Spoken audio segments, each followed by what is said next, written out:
Welcome back to the American Diabetes Association's 75th Scientific Sessions, the largest diabetes meeting in the world. I'm Rhonda Anderson with breaking news from the Boston Convention and Exhibition Center. Can not having enough to eat lead to poor diabetes management? It may sound counterintuitive, but researchers think the answer to this is yes. According to a study presented here today, Latinos who worry about having enough food to eat, people with so-called food insecurity, report having a poorer diet and show worse blood glucose control than those who aren't worried about having enough food. About 24% of Latino households in the U.S. were food insecure in 2013, compared to 14% for Americans overall. And a 2012 study published in the journal Diabetes Spectrum found that diabetes risk was roughly 2.5% higher in households reporting food insecurity. How did this study come about? Researchers decided to explore the impact of food insecurity on diabetes management after hearing from patients that they could not afford to buy healthy foods such as fresh vegetables. To measure food insecurity, researchers asked whether patients had been worried about having enough food to eat at any point in the past 30 days.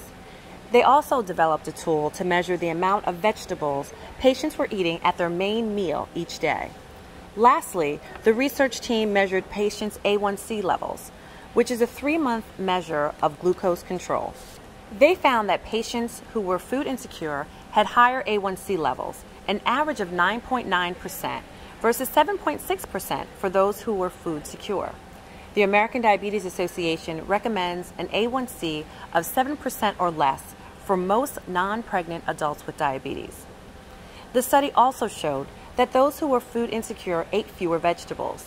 When looking at those patients whose main meals included more than 1/3 non-starchy vegetables, 62% were food secure and 38% were food insecure.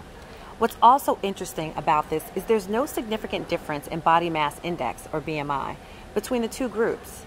This suggests both groups may eat about the same number of calories, but those who are food insecure are getting their calories from a less nutritious diet.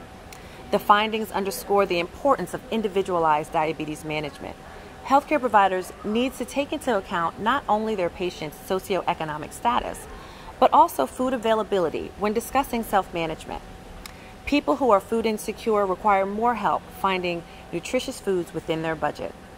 To find this press release online, please visit the newsroom section of our website, diabetes.org. And for the latest coverage of diabetes research and updates from the 75th Scientific Sessions, visit diabetes.org/breaking news, and on social media, use our hashtag 2015ADA.